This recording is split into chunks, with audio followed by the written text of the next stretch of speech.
Alright,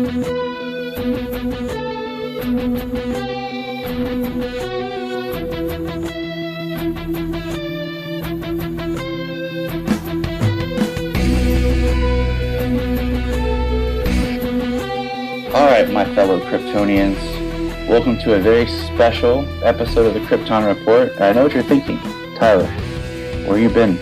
Well, like I talked before, Janine and I had to re-record everything, and Janine has been busy doing some plays and everything, so it's been difficult to spend time with her. But I have a replacement here. And you're like, oh no, who's going to replace Jania? Well, who other than Southgate Media's own, the voice of DC, Mr. Phil Parrish. Nobody can replace Jania. Welcome, Phil. Thank you. Now, we're going to do something a little different today. Phil and I will be discussing episode 16, Falling, and episode 17, Manhunter. We're going to kind of double it up, and we want to do this because we want to get everybody ready for the rebroadcast starting in August of Supergirl, so you can re-listen and get ready for season 2. All right, Phil. So let's get started. First of all, it's been a while, Phil. Yes. What are your thoughts on the casting of Tyler Hoechlin to be Superman? I'm not too familiar with his acting work. Like, I haven't seen him before, but physically, I mean, yeah, I could see him pulling off as Superman physically. Like I said, I don't know his acting ability, but I'm sure it's fine. But back in 2013, there was rumors that he had auditioned to be the younger Bruce Wayne for BVS before they went Affleck. Mm-hmm. And when that happened, my wife and I, being someone like, okay, I need to find out who this is, we started watching Teen Wolf. And the first season of Teen Wolf is good. The second season's really good. It's an interesting show starting in the third season, but I watched it because he was a main character in that show. And I think he's got the chops. I think he'll pull it off, and it'll be something different. Mm-hmm. And I'm looking forward to seeing what he brings to the table. So with that said, let's get into episode 16, Falling. Now this episode starts out with Cat Grant on a talk show talking about being the most powerful person in National City. And I like this episode. It has one of my favorite scenes of any Supergirl episode. Do you know what scene that might be, Phil?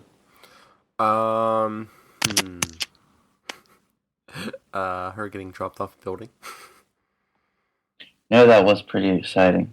But I really like the scene where the little girl's dressed as Supergirl. Yes. And the other girls are harassing her, and Supergirl hears it and flies down and uses her X-ray to see her name and says, she's friends with all the nice girls. That, to me, I love, because that's a very Superman, Supergirl thing to do. Mm-hmm. And we need more of that in our characters, because that's about how they connect with, their audience. Now we have Senator Crane, who's returned in this episode, who seems to have a thing for Mr. Henshaw, a.k.a. Mr. John Jones. And what I do find interesting is this episode introduces Red Kryptonite. Phil, what's your history on the knowledge of Red Kryptonite? Well, I know they've done different versions in the comics. I saw different versions.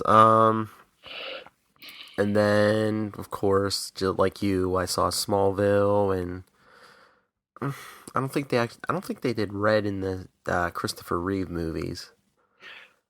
No, they did. Like, I know in Superman 3 they did that synthetic kryptonite, but which is kind of what they've started to become. And I was about to rewatch Superman 3 before this just to see if there was more parallels in the obvious couple. But the whole synthetic kryptonite, I like the story they did in this. I wish they maybe would have changed the color to something else, because it always makes me think of Smallville, with the red kryptonite where he was exposed, but he kept it on him. This, she was exposed and it had lasting effect, even though she didn't have the kryptonite with her. And the other thing was, Maxwell Lord created it. That means that Superman has never been exposed to red kryptonite. The red kryptonite issue has never come up. Because in this universe, Maxwell Lord created it. And he didn't create it until Supergirl showed up. Yeah, I don't know. I never get fully behind those storylines where someone creates the kryptonite. It's like, okay, if it's that easy to create it, like, wouldn't, like, every villain with enough money be trying to buy this kryptonite? Yeah, I agree with you. The only one I liked was when, was it Deathstorm was trying to create it for the crime syndicate. I thought that was really cool. I mean, he transmutates. He's the evil version of Firestorm. So I thought, okay, that would be cool. That makes sense. But I'll tell you what, I love Melissa's acting in this episode. I mean, every performance she turns in is top notch. But when she switches to being red kryptonite possessed, when she's all like, whatever, lets the Fort Ross villain go, punches the wall, like, I'm feeling it. Oh yeah, I mean, I'm sure it's always fun to, especially if you're playing a character as good as that, just to, like, turn it completely around for at least for an episode and let it all hang out. I've never, like, this episode we see more of the treachery that is Siobhan Smythe. And to me, it's not that I don't like the actress. Siobhan Smythe, she's supposed to be Scottish. You know, like, you're killing the diversity here. Like, she's supposed to be Scottish, and this actress looks the least Scottish possible. I think, didn't they explain it later on? Was she Scottish, but, like, several generations removed? There's, you know, like... Yeah, I mean, it's something like that, but to me, it just kind of kills the character. Yeah, I really like how they did Silver Banshee, Siobhan, in the New 52. I thought it was really cool how her and Kara were friends, and Siobhan was fighting it. She only turned into the Banshee to stop Kara. So I'm like, oh man, come on. Like, but it is what it is. I'm not disappointed. I mean, I really like Angry Kara. Like, Siobhan tries to type those emails and sets it up, and Kara prints it and sends it to Kat, and, you know, she gets fired, and poor Wynn's caught in the middle, as, you know, the friend zone boy usually is. And it just stinks. I did like when Kara goes and she gets her black outfit. I'm like, where did she get this outfit? I'm like, did she just run over to Non's like, hey, I need to borrow an outfit? No. I don't know. When you have super speed, you can make up. I don't know if can she sew? You can make something pretty quick. Oh yeah. You know what's neat though? I've been doing. Janine and I have been rewatching all of Smallville because she really likes the latter seasons where it's more Clark Lois focused. But when she's not around, I've been rewatching Lois and Clark, and I'm in season 3, and Lois sees that his suit was tore up, and she says, "I thought your suits were indestructible," and he explains that his body projects an aura just a couple of inches from him, that anything that he's wearing or anything like that is protected. And I'm like, you know, that's always been in the comics. And I kind of wish they would touch on that just to help explain how this suit that she has or she wears is indestructible. Because, you know, they showed that Wynn helped her make it. So just, touching on that to help fill in the gaps of, all right, this is why the suit is indestructible because of the whole aura thing. Not because you're talking about being able to sew, so it makes any fabric indestructible. Just cool little fact I thought I'd bring up here. Yeah, they need something like that, especially on TV, because I don't think they want to be ripping holes in costumes every 2 seconds. Exactly. They spend too much for the costumes. They've only got a few. They need what they can. Now, I do need to make a statement of something I totally had forgotten while watching Smallville. That in season 9, there's one episode that Maxwell Lord appears, and I totally had forgotten that because it's such a one-off thrown idea character name they just toss out there. So there is a version of Maxwell Lord that appears in Smallville season 9. So if you're interested in just seeing a different version of the character, check that out. But it is interesting to see different characters reemerge. But back to the show. Now, did you understand the scene where Kara is sitting at the bar flicking peanuts? Oh yeah, I recognize that immediately. Plus, people were all over social media about it. Yeah, it's an homage to Superman 3 when he's sitting in the bar. I loved it. That's why I really wanted to rewatch Superman 3, just to see if there was any other little things that maybe I would catch, because I rewatched the episode last night. Mm-hmm. But I'll tell you what, man, it took me way too long to watch Superman 3. Mm-hmm. It was always really hard to get past the intro and just all the bad vibes, and I was always like, man, do I really want to spoil and soil the good name of Superman? But I did. I watched it eventually. Yeah, if there's one part I mean, I could skip most of it, but if there's one part I want to see if it's on TV or something, it's that junkyard scene. Yes. Yes. For those of you who haven't seen it, Superman vs. Clark Kent, that's all I'll say. And who wins? You have to find out. Now, one thing I wish they haven't really discussed is how the powers work for Martian Manhunter. Does he have to be able to use his strength and all that? Does he have to be green? Because we find out that Maxwell Lord created the Red K.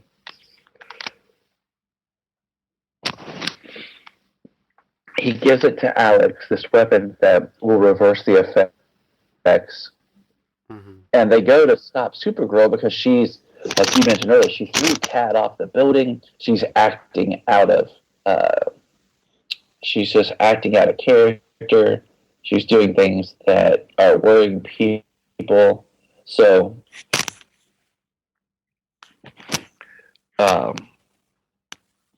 they're going to stop her. But what's crazy is she goes to stop her. Karen knocks out the gun. And then flings Hank Jones. That's what I'm calling him. I'm going to start calling him Hank Jones. She flings Hank Jones and hits a street light. And then he goes to stop her and he turns into Martian Manhunter and reveals himself. And that's always been kind of a big thing where he doesn't want to reveal himself because, as he put it, in one episode, even though he's a good guy, he's not the pretty cheerleader type. Mm-hmm. And he fights her, and they say something about he could be just as strong as her. But what are your thoughts on the portrayal of Martian Manhunter and just like the way his powers are working? I like what they've been doing with him on this show, and the whole thing about him having to transform to use his full power set. It just seemed to me like maybe when he... I'm trying to remember where I've heard this. I swear I've heard this somewhere about shapeshifters. When they're holding a different form, it's like they're flexing a muscle. So, I don't know. to get his full strength and concentration, he has to assume like his real form or something close to it. And that's kind of where my mind's at, and I agree with, is like he's breaking his concentration. Mm-hmm. Having a child keeps you up at night. Mm-hmm. So I'm yawning a lot. So our listeners, Phil knows, and if you have children, you know too. Solomon did not want to go to sleep till 11 o'clock, and he was fussy, and he woke up. So, Daddy's tired. But I liked Hank, basically coming out as Martian Manhunter and saving as they stop Supergirl. The scene where Supergirl wakes up on the table and she just has like her breakdown. Mm-hmm. It's just so emotionally powerful. Oh, yes. And I loved it. I mean, it's and Kat had made that video where basically denouncing Supergirl because she was acting villainous. Mm-hmm. I mean, everything was just top notch. I mean, I haven't been really disappointed in an episode at all. I feel like everything they do is just top notch. But yeah, Melissa should have got an Emmy for that scene where she just breaks down. I totally agree. I mean, superhero shows, we know they get screwed over. Yeah, they don't respect the genre. They don't get what they deserve. Hmm. It is what it is, though. Mm-hmm. But this episode starts off with just that great scene of Kara with the little girl, and it moves into basically everybody losing faith in Kara. Mm-hmm.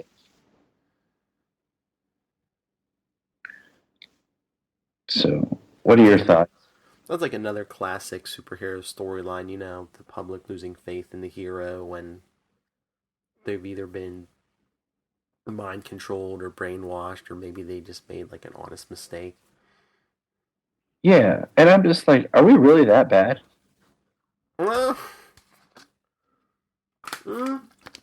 When you think about it, I mean, if you hear, even if it isn't completely proven, if you hear something bad about someone in real life on TV, like a politician or a celebrity, isn't that seed already planted in your mind? Like, well, there's where there's smoke, there's fire, I mean, yeah. I mean, I get what you're saying, but I'm like, I don't know. I try to give people somewhat of the benefit of the doubt. Oh, yeah, but I mean, there's a big part of the population that just wants to hate. And that's what's sad, is we would rather see our quote unquote heroes fail and fall.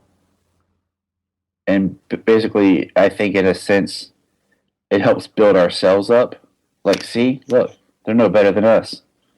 Then understand that things happen and they're just like anybody else trying. We always want to tear them down instead of put them up. Mm-hmm. And that's where this episode leaves us, is in the state of Kara having to try to figure out what to do now that she's basically destroyed her image, and how after Kat made that video, basically nobody trusts Supergirl. How can she rebuild her image? Mm-hmm. And that's where this episode leaves us. So thoughts, Phil, on this episode? I remember loving the episode, and then at the end just being like, oh, here we go. Next episode, everyone's gonna be against her. Will she turn public opinion around by the end of the next episode, or is Barry Allen gonna see some of this backlash? Barry, the Great and Powerful. Because they announced that I forget how far ahead of time they announced that, but it was a couple months, wasn't it? Yeah, because we were pumped. Mm-hmm. So, yeah, and I'm like, it's like you said,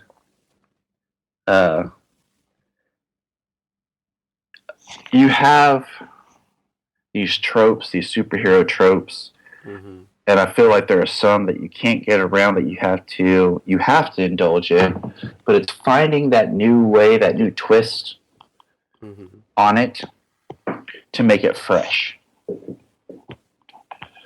So I think they did a good job, and I feel like we'll see how it plays out without going too long, because that's always the issue, is how long do you make it last? Yeah, because if it's too quick, it's like, okay, that's not believable. If it's too long, it's like, okay, come on already, we get it. I mean, how many times do we have, like you said, in real life, where we see these celebrities or people who do something horrible, but how people are quick to forgive them, and they're back in the spotlight as if they didn't do anything. And I know people make mistakes, don't get me wrong, but forgiveness is something we should always strive for. Mm-hmm. So that's going to wrap up episode 16. Now, if you haven't watched episode 17, I recommend pausing the podcast, watching it, and then going back. So here we go. Phil and I are now jumping into Supergirl number 17, Manhunter. All right, Phil, we're back. All right. Whoa, long time no chat. Now, this episode starts where we know that Mr. John Jones has been outed. The DEO has him. And they're going to investigate to see if anyone knew that he was an alien. Mm-hmm. And we get a very awesome Martian Manhunter. I don't know if the word I want to say is not facts, but we see him with some cookies. Oh, yeah, Easter egg. When I did my funny little goofy fan film thingy, and I had my buddy Joe play Martian Manhunter, the scene was just him sitting and chilling, eating Oreos, and I put it in there to see if anyone would catch who it is. Because I was like, I don't have the budget to make him Martian and have powers. So how can I express that he's, you know what? Eat these Oreos, bro. So that's not what's in there, and that's funny. But one thing I really like about this episode is it's a flashback for a good chunk of it. We get to see the real Hank Henshaw. Jerk. And yeah, I must say, douche. Man, like, did anybody like him? No, everybody liked John Jones more as Hank Henshaw. But you know who else we get to see? Dean Cain. Yes. And for those who may be just joining us and don't know this, Dean Cain played Superman in the early 90s, Lois and Clark, The New Adventures of Superman.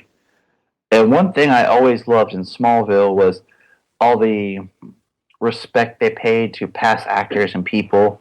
Mm-hmm. And I love that Supergirl's doing the same thing, with her parents being a previous Supergirl and Superman. It just really makes me enjoy the show that much more. Not to get too far off topic, but just recently, Noelle Neal, the original Lois Lane, passed away. I just heard, do you know she was in 2 other different Superman projects later on? She was in Superman Returns. Yes, she was the old lady Lex, like, so in the beginning. Yeah, we were gonna. I'm doing a Superman Returns 10-year anniversary podcast, and we're gonna touch on that more. But her Superman credits is interesting because she was the first Lois Lane in the. Oh man, hold on! Don't make me feel stupid. But if I remember right, and I'm pulling it up right now, it's early. She was in there with Kirk Allen. Mm-hmm. as Lois Lane, and she was in the Superman and the Mole Men movie with George Reeves. And when the George Reeves show started, she wasn't in the first season. Phyllis Coates was in the first season. And then the second season, Phyllis was replaced with Noelle Neal. And after she passed, like, I really wanted to meet her because there's a statue of her we went and saw that's in Metropolis, Illinois. She's always at Superman Celebration. I wanted to see if I could meet her sometime. I tweeted out there was a really cool thing that Erica Durance had said about her being the Lois Lane from Smallville. And I introduced Solomon to the George Reeves Superman because, ironically, the only season I have at the moment is season 2.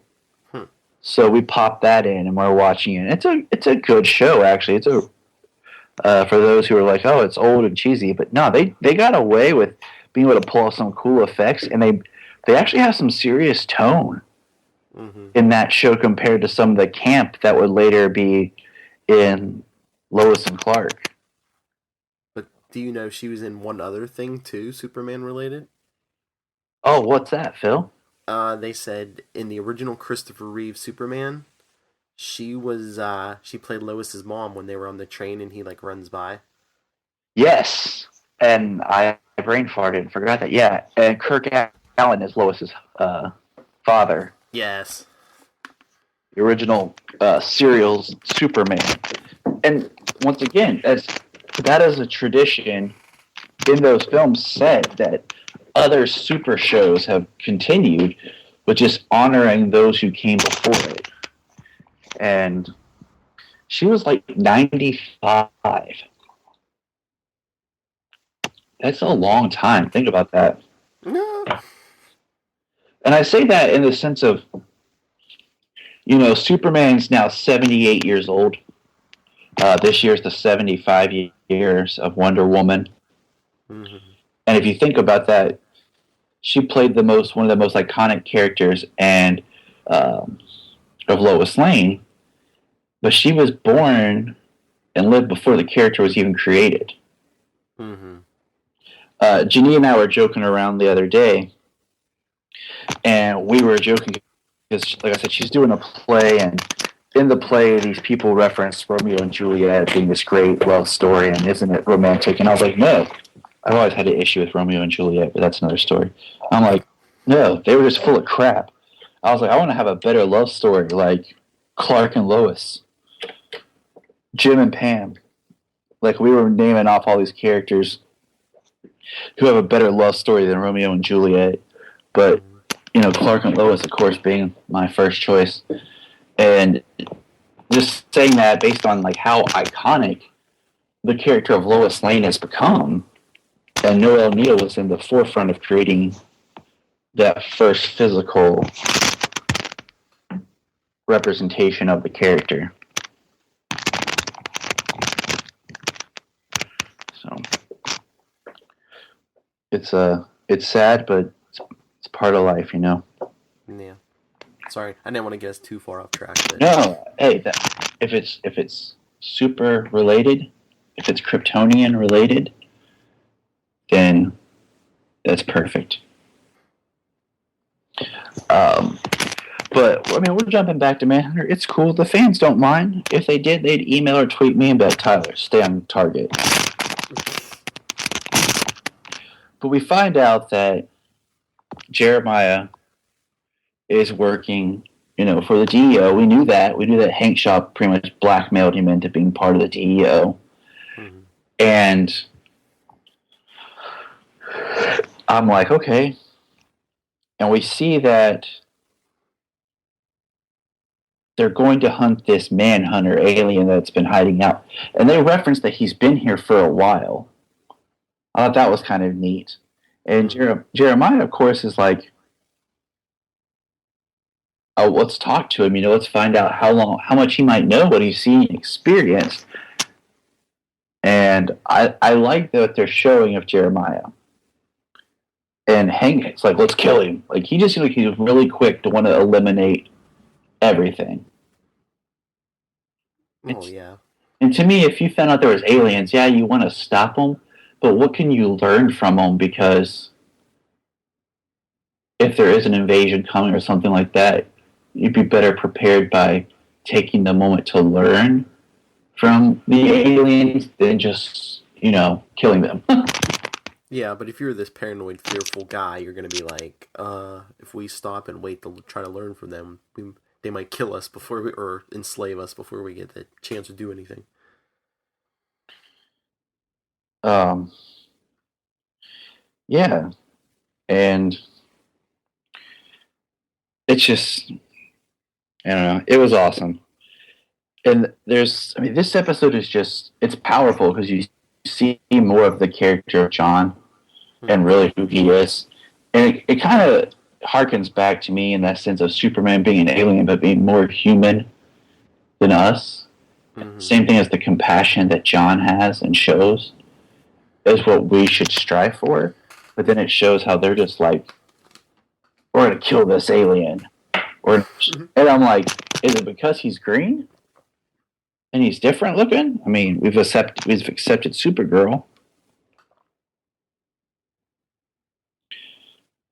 But I do like, I always hate this is when they find a way to block the superhero's power. And they're like, we've created a neural inhibitor or whatever that's this force field. So you're going to be stuck in that body. You can't shift. And then Supergirl can't hear. I'm like, come on, man. That's not cool.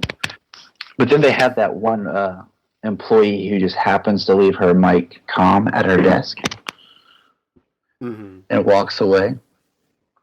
I thought that was pretty awesome. I don't know. Oh, yeah. I don't know how Mr. Phil felt. Oh, no, that was cool.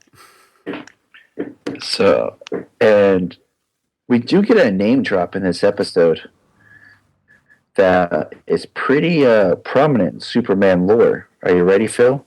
Yes. Drum roll. Cadmus. Yes. And I'm like, so what do you think Cadmus's role and everything might be? I don't know. I don't know if they're going to be helpful to the DEO and Supergirl, or are they going to be like where new threats are coming from, like clones or monsters or who knows what?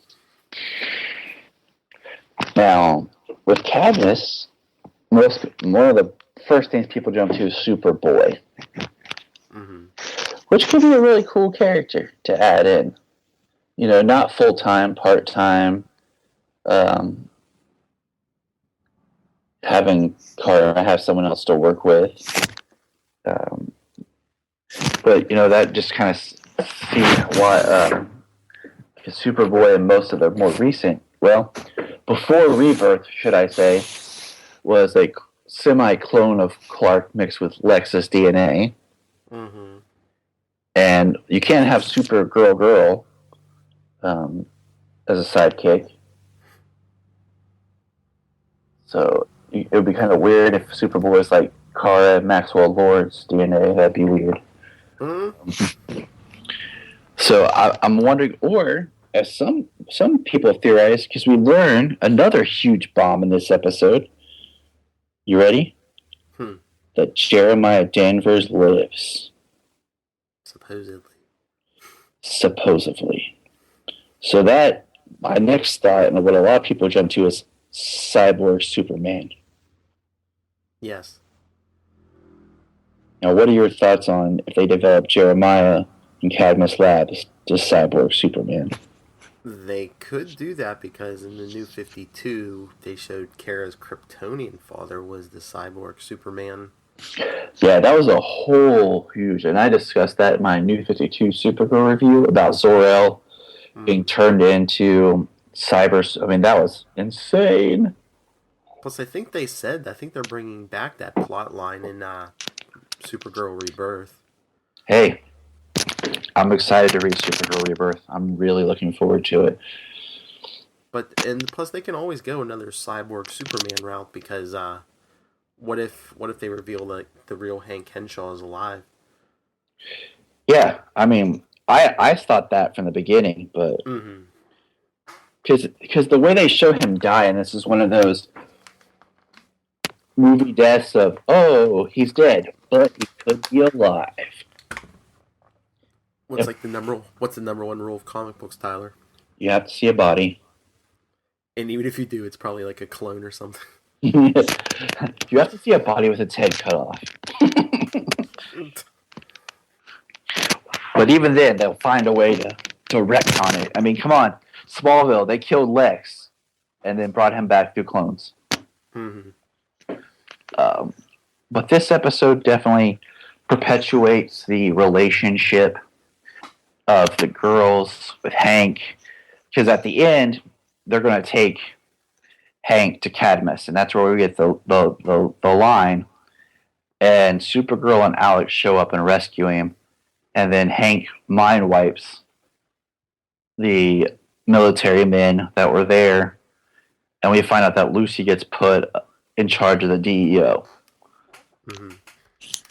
What are your thoughts on the character of Lucy in general? I kind of like what they do with her because she's not just Lois Lane's kid sister. I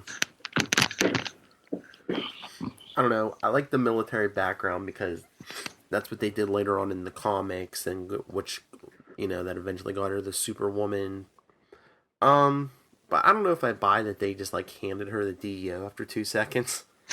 Yeah, my father was in the military, and I say that because it's not really easy to get out of the military then jump back in. Yeah. She leaves and starts working for Kat, and then she gets back in. Now, granted, her father is General Sam Lane, and he pulled some strings, and yeah. I like that Lucy is more of a younger version of her father. So you get that stronger character, and like you said, the military background compared to, we see a version of Lucy in Smallville. We see a version of Lucy in this old Supergirl movie. But I feel like this, we're actually able to really carve out a character for her. Now, irony, do you know who played Lucy in Smallville? I think I saw this and I forget. Who, Tyler? Good old Golden Glider from The Flash. Yes. So, but I'm really happy with the way that they progressed the character. And, this episode ends with Hank and Alex on the run. And, I don't know. I really like what they do because they shook things up.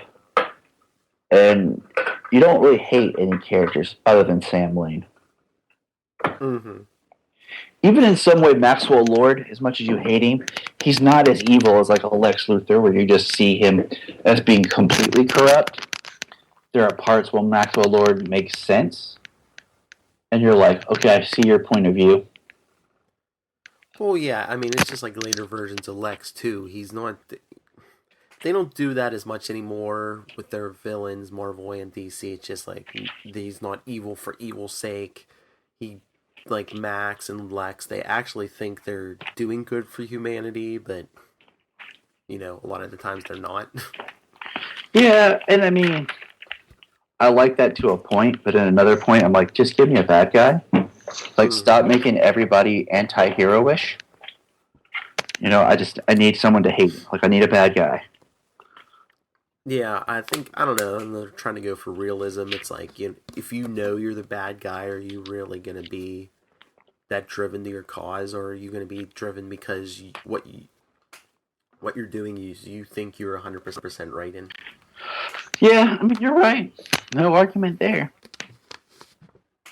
So we're going to shift gears here for a moment and just touch on a few things that we haven't really got to talk about here. A little behind in the news. But now, when they announced Superman was going to be on the show for 2 episodes, a lot of people had immediately jumped to wanting Tom Welling to do it. What were your thoughts on that? I think that would have been the Ultimate, with it bringing in all the old all the old actors who played different versions of Superman characters. I thought that would have been like the ultimate, but I wanted it because I wanted to see Welling in a full suit.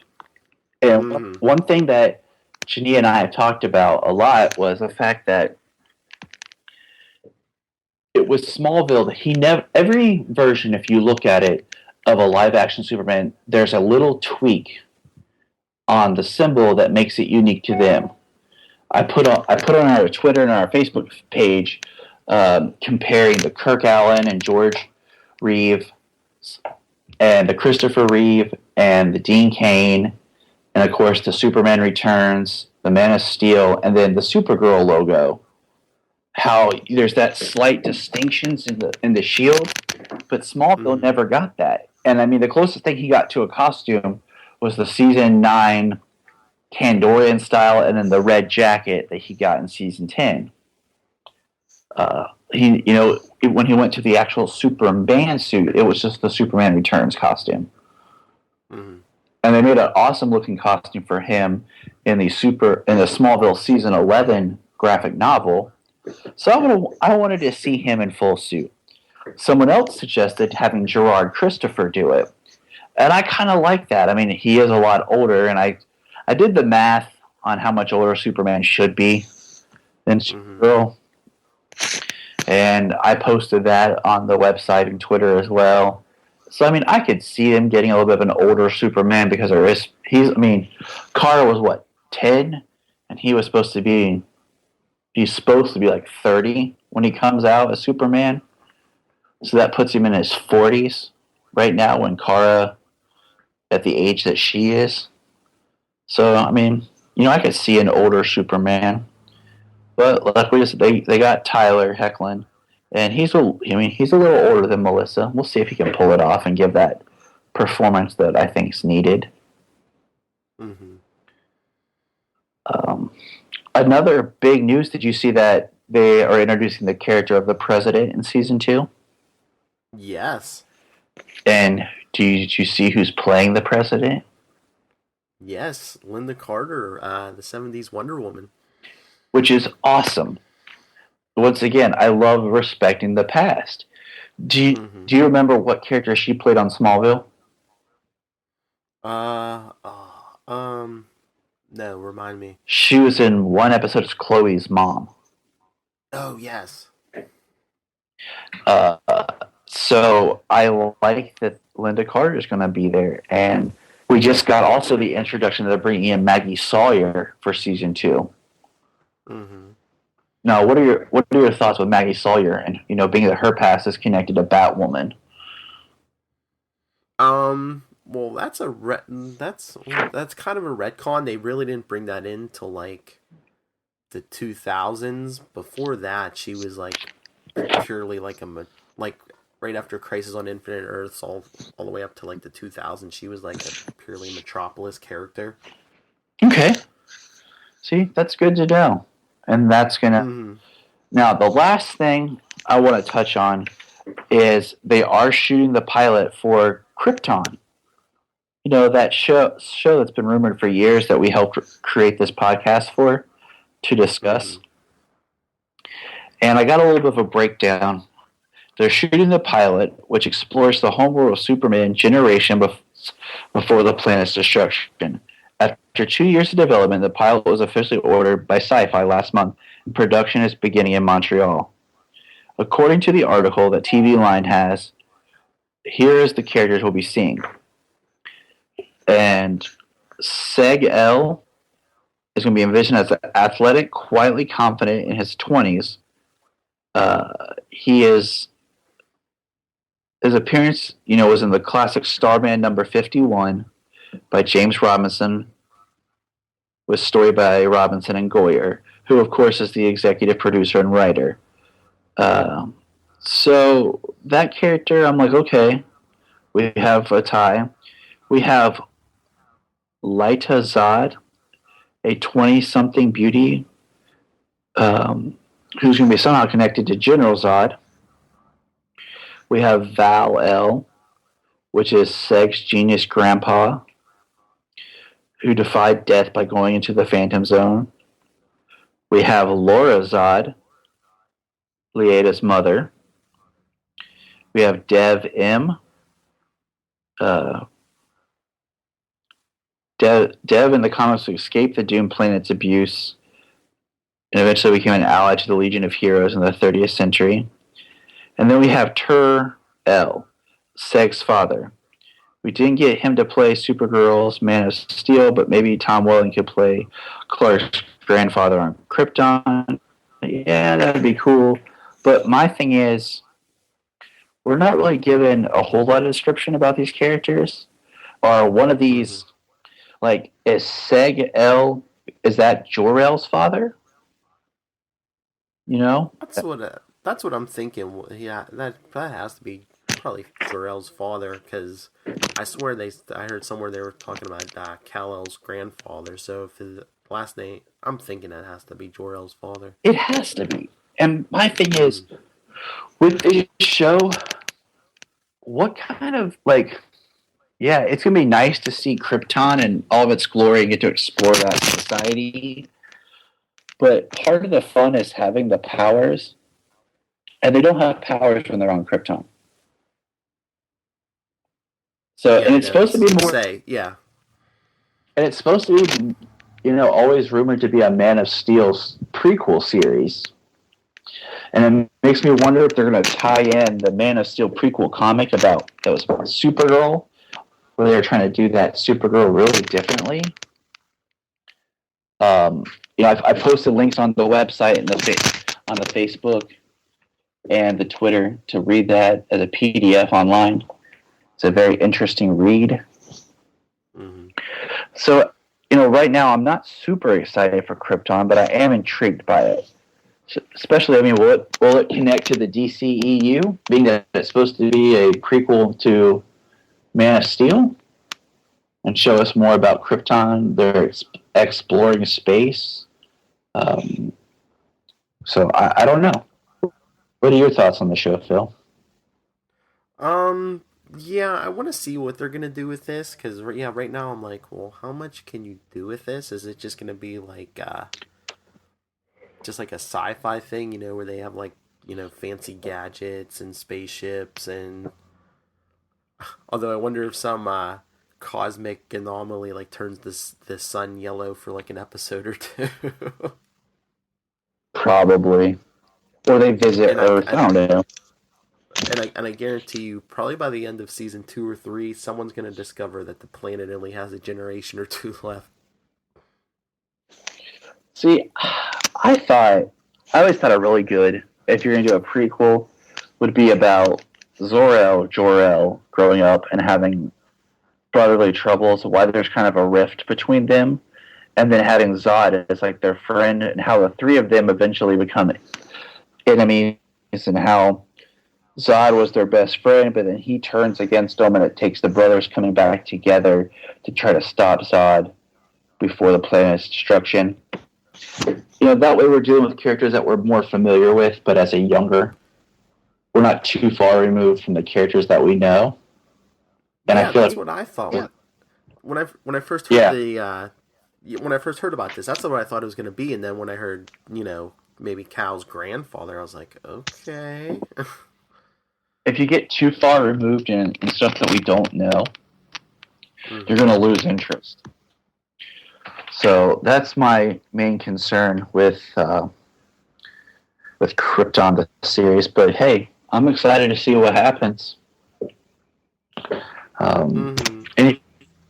Any final thoughts, Phil? No, not really. I really can't wait to see. I can't wait for season 2 of Supergirl to start. I want to see if how Flashpoint affects it. If we're going to get a Flashpoint episode of Supergirl, or if Flashpoint's just basically going to bring her universe into the connected to the rest of the CW shows. Bring them all into one universe. I'm wondering when Barry goes to fix Flashpoint, if that's how everything gets connected. That's what I'm thinking, yeah. So, that's where my head's at. Because it's a lot to do because all the shows being interconnected. So I'm really interested to see is it's going to be one episode or if it's going to be like a multi-episode. Mm-hmm. But I'm excited for that. And they haven't shown the character of Jor-El in any flashbacks, have they, on Supergirl? No. See, that's who I think Tom Welling should be. There you go.